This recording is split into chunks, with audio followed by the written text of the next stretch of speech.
So there's a large snowstorm going on the island, and I thought that would be a perfect time to talk about Winter's Daughter.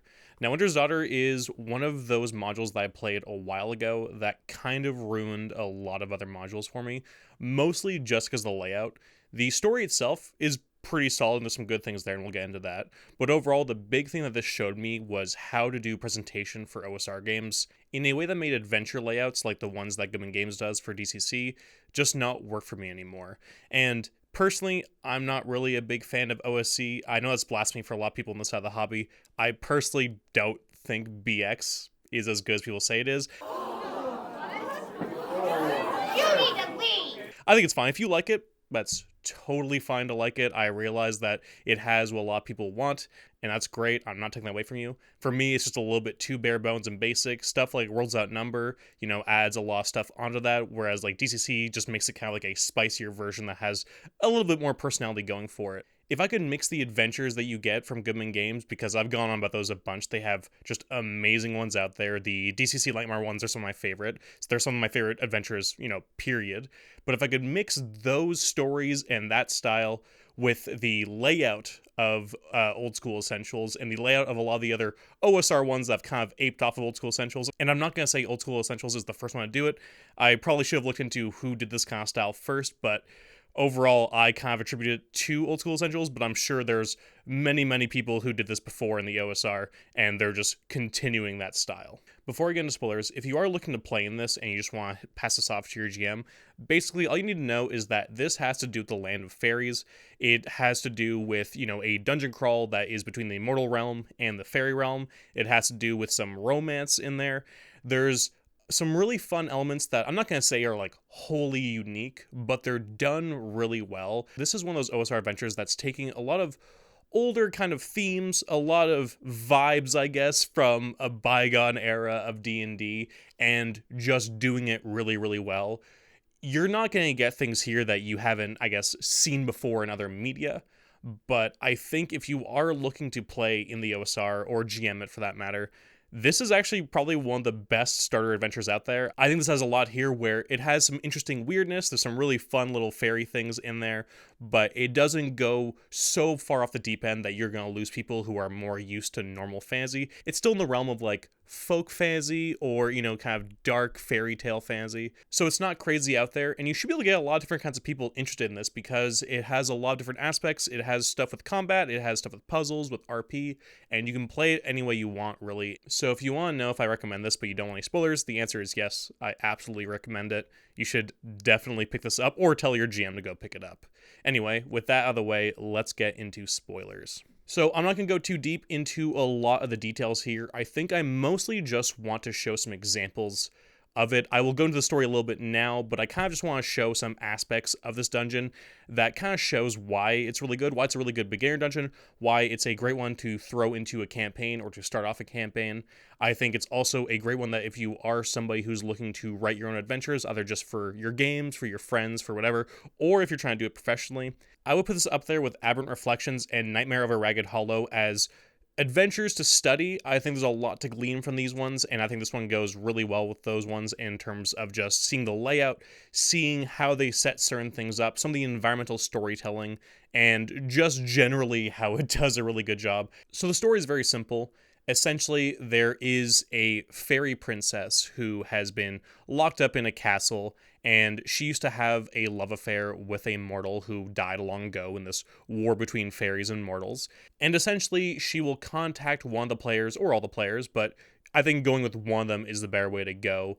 And over time, the player's character will sort of fall in love with this fairy princess. She'll promise her heart to him and tell this player character where to go so that they can find this ring that they can bring to her. And there's all this stuff that she basically just sort of kind of vaguely hints at as to how to find her so they can be together. But what she's doing is tricking this PC, and it's not really like malevolent. She's not doing it for the fun of that sort of fairy thing of fucking with humans. It's that she needs somebody to bring the ring that sort of holds the soul or holds the connection to her past love, and she's manipulating the players to do that. It's not really cool. I mean, it sucks. But essentially, once they do that, they will bring the ring. She'll confess to them that, it was all just kind of a ruse to get this ring to her, but she will promise them a wish. And that's the general broad strokes of the story. They go through a dungeon, they get the ring, and they can sort of go through this portal that gets them to the fairy realm. And the story is very simple, but the ending, both times I ran it, were extremely memorable. Both times that I chose the player that, would be the sort of lover of this fairy princess, came off super dejected by this. They really play the characters really well. One of them even wished that none of this ever happened and that it could all go back to where it was, that so you wouldn't feel this heartbreak anymore. And it was amazing. It was just like, you'd basically just be traveled back in time, waking up in their bed, sort of feeling like a part of them has been lost, but they're not quite sure what it was. And the other player was also very dejected. They just asked for like gold or whatever it was, and they kind of just like stormed out of there. The princess tried making them feel better, but they're just like, whatever, I don't care. Just give me this thing. I'm gonna get out of here. And it was just one of those things where both times the players did such an amazing job that it wasn't really me who made the ending great. It was the players. I just kind of did what the book was saying. I kind of just played it straight and blunt, and I played it off as her being clearly, somebody who is a victim, but still did a pretty shitty thing to somebody to get what they needed. And I think both times the players just took that and ran with it, and it was really, really fun. So for that alone, I recommend the storyline. I think it's a really fun one. There wasn't some giant big boss battle, though. That's potentially a thing you could do depending on how bloodthirsty your characters are. But it was just a really sort of sad, heartbreaking ending. But like I mentioned, the real reason why I want to talk about this is the layout. Because this layout changed how I like layout for OSR games. This is so well done. Everything's so handcrafted perfectly to be as easy to run at the table. You could probably read this 20, 30 minutes before the game and you're basically good to go, because the way every room is laid out and the entire book is laid out makes it so easy to find the information that you need to find. So the amazing layout starts from jump, because the moment you open the book, both the front and back covers have the maps that you need for the game, and they're also perfectly laid out and easy to read. They have the legends, they have the little small descriptions, they show where everything is, so it is so easy, especially at a physical table when you're running it like I did. I ran it both online and in person, and at the table, like, this is still to date the easiest thing I've run at the table, because all I had to do was just open the front cover, be like, oh, they're over here? Okay, cool. And then that's where this is? Perfect. And it was just like that constantly. The pacing was perfect. And when you have really good layout like that, helping the pacing, which is something that is very important to me, pacing is one of those things that I find a lot of GMs struggle with, and it's a thing that not a lot of people actually work on as much as they think they should. I think a lot of people focus way too much on accents or doing voices or certain things, which are all great things, but I will say those matter less when I'm getting bored out of my mind, because everything is just screeching to a halt. And this really helps you not need to go like, oh crap, where is it? On this page? Is it on that page? It's really easy to find whatever you need. And before I get to the room layouts, you sort of see almost like a precursor to those in the early parts, where the referee's background has it in a very similar bullet point form for all the lore, background, all you need. So that makes it really easy. And this is both very helpful for reading when you're trying to learn the lore, learn the background, learn all that stuff for when you run the game, but also when referencing it, it is absolutely so nice, because you can just go back as soon as somebody asks a question of like, oh, who's Sir Chad again? You go back, oh, the death of Sir Chad, here's this, they're over there. Oh, there's Frost Elves, the Frost Elves are like this, blah, blah, blah. It's really easy to go back and reference things, so it works both for the prep and at the table. Before I get into looking at one of the rooms to show you why the layout is as good as it is from a room-to-room perspective, I just want to say that I'm not going to be going through every room. There's a lot of fun stuff here. There's a lot of interesting and intriguing setups. There's a lot of stuff here to be fun to look at in a deep dive format, but I don't really want to do that, because I think once you see this room that I'm going to go over, it'll give you an idea if this is the kind of adventure you want to run, because this is how basically every room is laid out, how all the information is laid out. There's some really fun little things later on, but I'll let you discover that for yourself if you do end up wanting to pick up this book. So we're going to look at the abandoned priest quarters on page 15. That's room number 10. And you can see right here just immediately that you can quickly go through what this room has to offer. And it also shows you some of the environmental storytelling going on here from the moment it starts.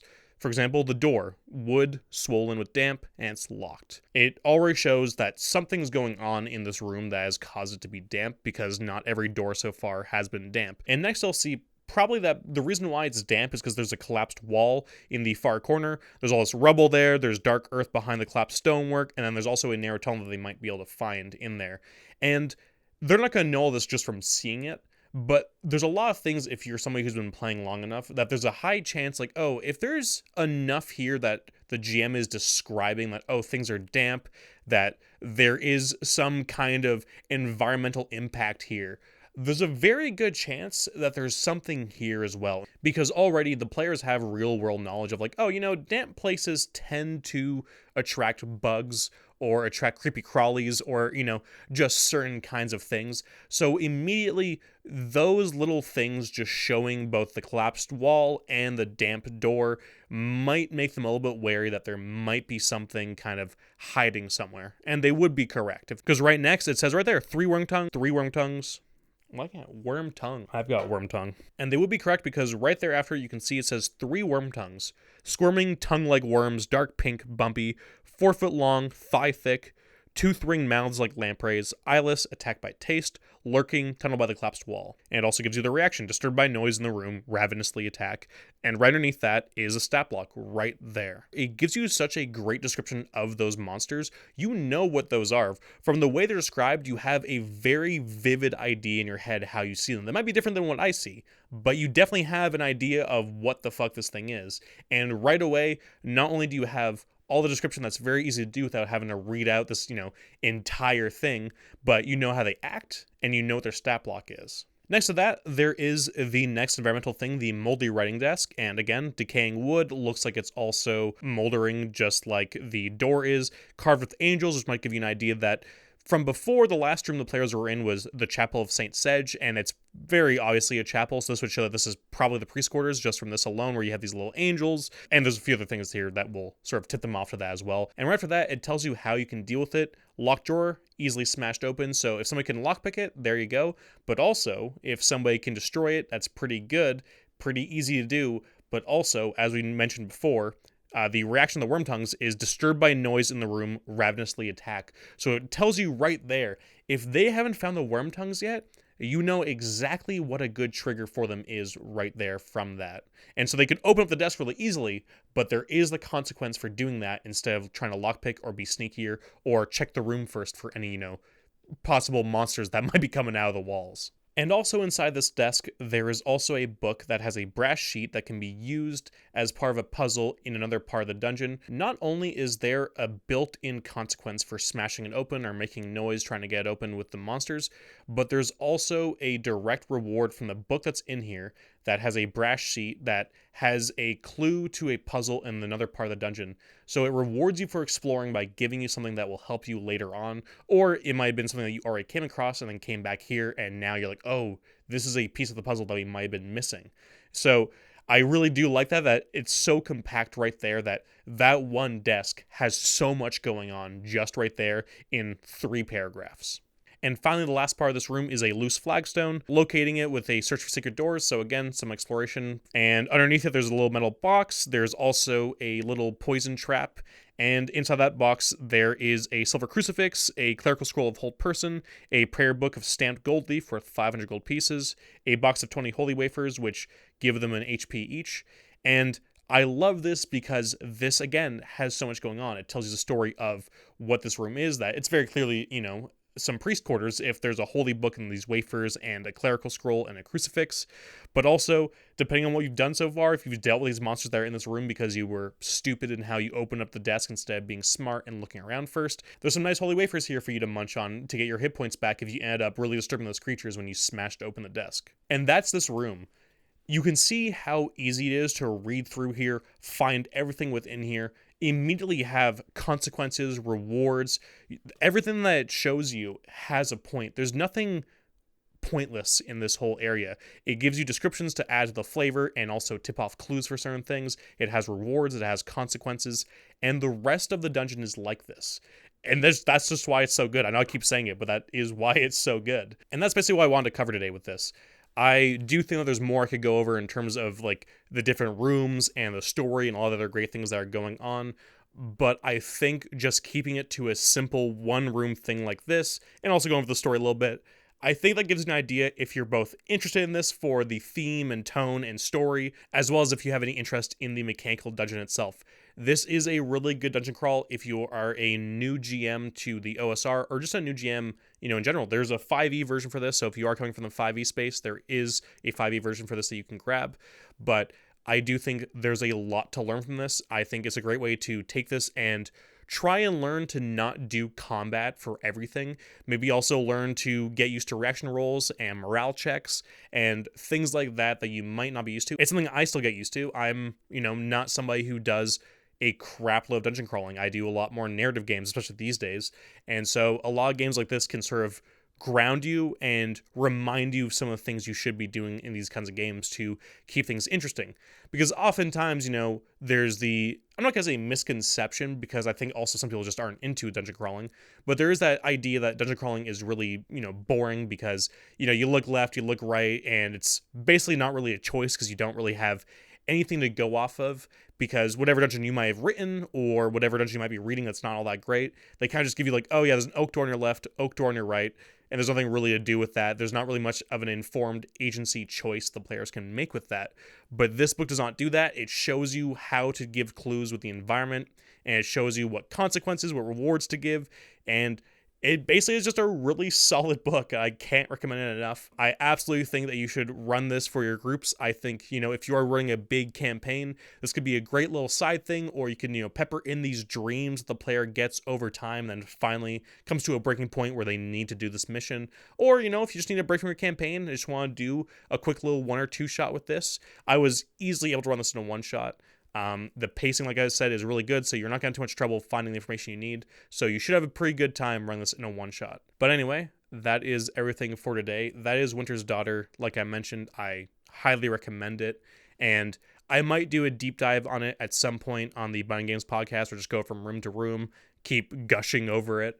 But it's one I've wanted to talk about for a very long time. And so I really do hope that if you do get it, if you have already played it, because I know a shitload of people have for obvious reasons, it's very good.